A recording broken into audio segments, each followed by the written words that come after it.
How do you stop bleeding?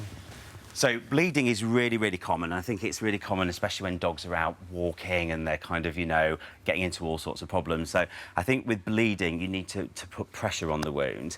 If it's mild bleeding, then a light bandage, and that's why I always recommend having a pet first aid kit packed into your car. So this is specifically for pets, is it, this? Yes, this is a specific one for pets, and it's got things like sterile kind of pods in there so you can irrigate wounds and things like that. But one thing that I find is really useful, especially if bleeding is quite profuse, is to get something that's really absorbent. And I find sanitary towels and nappies have a stack of these because these are really, really good.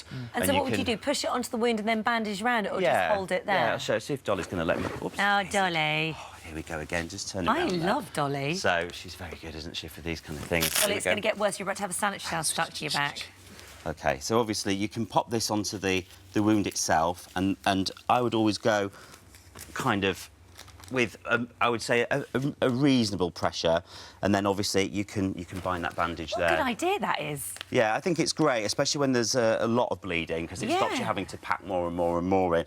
And as with any bandage, make sure you're bandaging above the joint, above the knee, because that will hold it on. If the wound's here, then go higher than that, and that will keep it up until you can get to the vet and get it checked.